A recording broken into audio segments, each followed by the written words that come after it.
ఓం నమ శివాయ శ్రీమాత్రే నమః. మిత్రులకి శ్రేభిలాషులకి అలాగే నన్ను ఎంతగా ఆదరిస్తున్న యూట్యూబ్ ప్రేక్షకులందరికీ కూడా పేరు పేరు ధన్యవాదాలు. మిత్రులారా, మీ అందరికీ పరాదేవత ఎల్లవెల్లలా మీతో ఉండి మీ మనోవాంఛ నెరవేర్చాలని మనస్ఫూర్తిగా కోరుకుంటున్నాను. ఈరోజు మనం 2024 సంవత్సరంలో ఎలాంటి స్థితి ఉంటుందో అని చాలామంది భయంతో కామెంట్స్లోనూ మెయిల్స్లో అడగడం జరిగింది.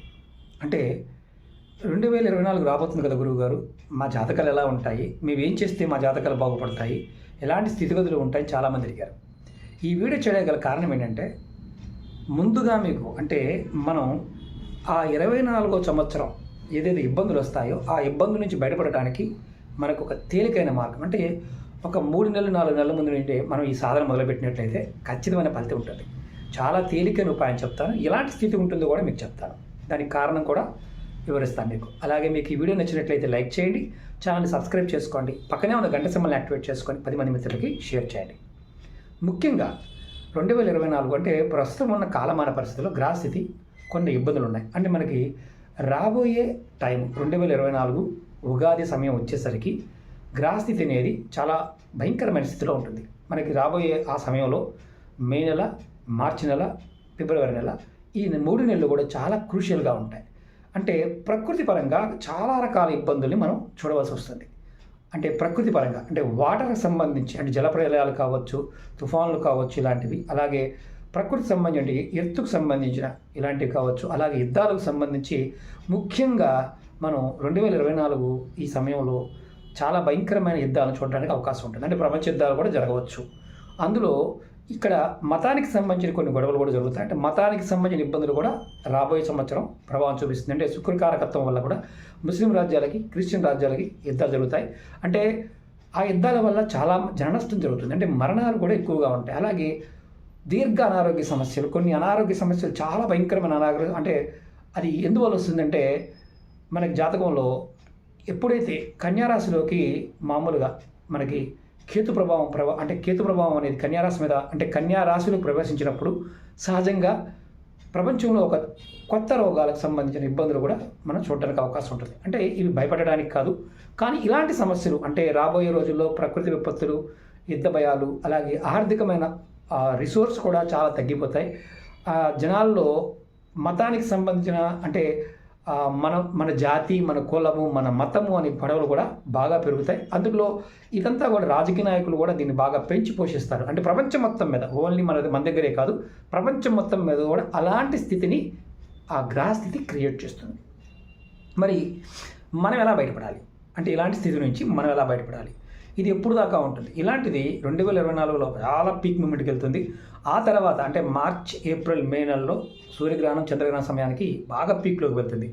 మనం తెలివిగా ఇప్పుడు నుండే మనం నిత్యము కనుక కొన్ని చిన్న చిన్న పరిహారాలు చేసుకున్నట్లయితే ఖచ్చితంగా ఆ ప్రభావం మన మీద తగ్గుతుంది. అంటే కుటుంబపరంగా, ఆర్థిక పరంగా, అలాగే ఆరోగ్యపరంగా, ముఖ్యంగా ఏదైతే గ్రహాల యొక్క స్థితిగతి ఉంటుందో ఆ స్థితిగతిలో వచ్చే ఇబ్బందులన్నీ మన మీద తగ్గుతాయి.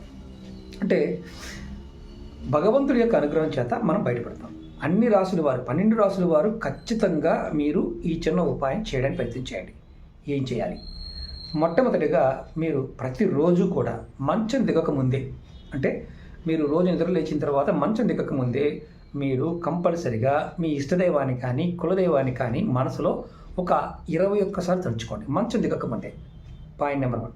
అలాగే రెండవది, మీరు మంచం దిగుతున్నప్పుడు మీ చేతిని, ఏ చేతినే పర్వాలేదు, ఇలా అడ్డం పెట్టుకొని అని గాలి కిందకు వదలండి. ఏ ముక్కు ద్వారం నుంచి గాలి వస్తుందో ఆ కాలు మాత్రం కింద పెట్టండి.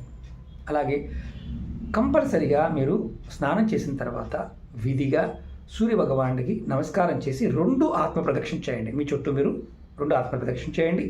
మూడవది, సూర్యుడి వైపు 2 చేతులను ఇలా పెట్టి, అంటే మనం వేడి కాగుతాం కదా, అలా పెట్టుకొని మీరు స్వామివారి చూపించిన తర్వాత 2 చేతులు ఇలా అనుకొని మీ ముఖానికి, మీ కళ్ళకి, మీ తల భాగానికి, చెవులు, ముక్కు, కన్ను, ఇవన్నీ ఈ భాగాలన్నిటికీ కూడా ఇలా అనుకొని రబ్ చేసుకొని పెట్టుకోండి. అలాగే శరీర అవయవాలకు కూడా మీరు అలా చేయవచ్చు. అలా ఒక 2 నిమిషాలు చేయండి. ఇది రెండవది. మూడవది చాలా ముఖ్యమైనది ఏంటంటే,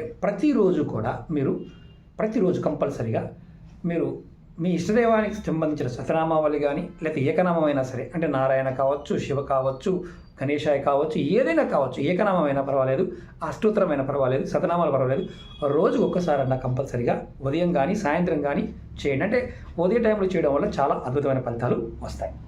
ఎందుకు చెప్తున్నానంటే భగవంతుని పట్టుకోవాలి, దానికి ముఖ్యమైన కారణం. మూడవది, మీరు కంపల్సరిగా భూతదయ కలిగి ఉండాలి. భూతదయ అంటే ఏంటంటే పక్షులు, జంతువులు, మొక్కలు అన్నిటికీ మీకు దేనికి అవకాశం ఉన్న చీమలు, అలాగే చేపలు, అలాగే వీటికి సంబంధించిన కుక్కలు, పిల్లులు, ఆవులు, ఏ జంతువుకైనా పక్షికైనా ఆహారం పెట్టండి. ఒకవేళ అలా అవకాశం లేకపోయినా మొక్కలకైనా నీరు పోయండి. భూతదయ కలిగి ఉండటం, మీరు భూతదయ కలిగి ఉండటం వల్ల పంచభూతాలు మీకు సహకరిస్తాయి, మీకు ఎటువంటి ఇబ్బందులు రాకుండా కాపాడుతాయి. అలాగే చాలా ముఖ్యమైనది ఇంకొకటి కూడా చెప్తాను, ఈ ఉపాయం కూడా మీరు రెగ్యులర్గా చేయండి. ఇప్పుడు కుటుంబంలో ఎప్పుడూ కూడా అంటే ఇలాంటి స్థితి ఉన్నప్పుడు లక్ష్మీ యోగం కలగదు. వీలైనంత వరకు ధర్మ మార్గంలో ఉండండి. సత్యము, ధర్మము, పూజ, తపస్సు, నీతిగా ఉండటం, నిజాయితీగా ఉండటం, వీటిని కంపల్సరిగా మ్యాక్సిమం ప్రయత్నించండి. అబద్ధాలు ఆడటం తగ్గించండి. ఎంతగా అంటే మీరు అబద్ధం అనేది పొద్దున లేచిన దగ్గర నుంచి అబద్ధం ఆడుతూ ఉన్నారనుకోండి, మీరు ఖచ్చితంగా ఇబ్బంది పడతారు. రాబోయే సంవత్సరంలో ఎంతో జననష్టము, అంటే ప్రాకృతిక విలయాల వల్ల జననష్టము, అలాగే జంతుజాల నష్టము, ఇవన్నీ కూడా చాలా ఎక్కువగా ఉంటాయి. యుద్ధాల వల్ల కూడా చాలామంది మరణిస్తారు. మన భారతదేశంలో కూడా మనం చూస్తున్నాం కదా ఇప్పుడు రెగ్యులర్గా ఇలాంటి గొడవలు అనేవి చాలా పెరుగుతాయి. ఆ టైంకి మనకి ఎలక్షన్ టైం ఉంటుంది కాబట్టి ఇంకా బాగా పెరగడానికి కూడా అవకాశాలు ఉంటాయి.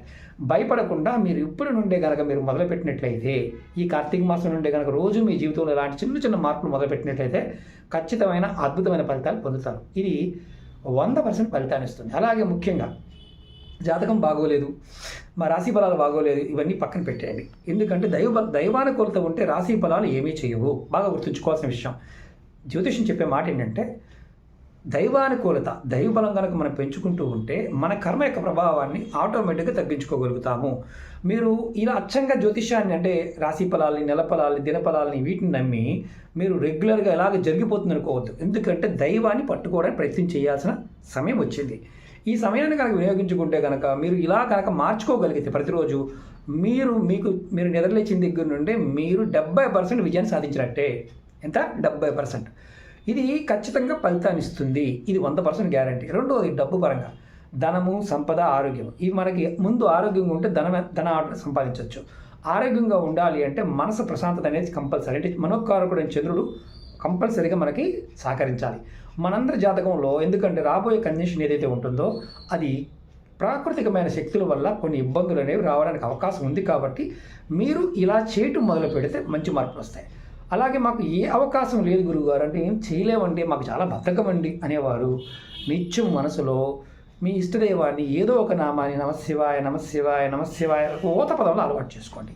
ఓం నమో నారాయణ. ఇష్టదైవాన్ని ఎవరైనా సరే, మహాలక్ష్మి కావచ్చు, సరస్వతి కావచ్చు, గణపతి కావచ్చు, కుమారస్వామి కావచ్చు, ఇష్టదైవాన్ని తలుచుకోవడం అలవాటు చేసుకోండి. ఖచ్చితంగా 2024 ఈ సమయం అనేది మీకు అంటే ఇలాంటి ఇబ్బందులు రాకుండా, వచ్చిన ఇబ్బందులు కూడా మీరు ఎదుర్కోగలిగే సామర్థ్యాన్ని మీకు ఇస్తుంది. ఇది ముందు ఎందుకు చెప్తున్నానంటే ఈ వీడియో కూడా చాలామంది మిత్రులు భయపడుతున్నారు. ఏంటంటే ఏదో జరిగిపోతుందండి గురువుగారు, చాలా భయమిస్తుంది. ఏమీ జరగదు. ఎందుకంటే మీరు సరిగా ఉంటే, ప్రకృతి దగ్గరగా ఉంటే మీకు ఎటువంటి ఇబ్బందులు కలగవు. అలాగే గుడ్డిగా మళ్ళీ చెప్తున్నాను, మీరు ఏంటంటే ఏదో జరిగిపోతుందని నెలఫలాలు, వారఫలాలు, దినఫలాలు చూసుకొని మీరు ఇలా భావించడం, ఇలా ఉన్నారనుకోండి, ఖచ్చితంగా మీరు ఇబ్బంది పడుతూనే ఉంటారు. యద్భావం తద్భవతి. మంచి జరుగుతుందని భావించండి. ఖచ్చితంగా శ్రీమన్నారాయణ యొక్క అనుగ్రహం చేత మంచిగా జరుగుతుంది. మీ అందరికీ కూడా అమ్మవారి అనుగ్రహం ఎల్లవేళలా ఉండాలని మనస్ఫూర్తిగా కోరుకుంటున్నాను. అలాగే మీకు ఈ వీడియో నచ్చినట్లయితే లైక్ చేయండి, ఛానల్ సబ్స్క్రైబ్ చేసుకోండి, పక్కనే ఉన్న గంట సింబల్ని యాక్టివేట్ చేసుకొని 10 మంది మిత్రులకి షేర్ చేయండి.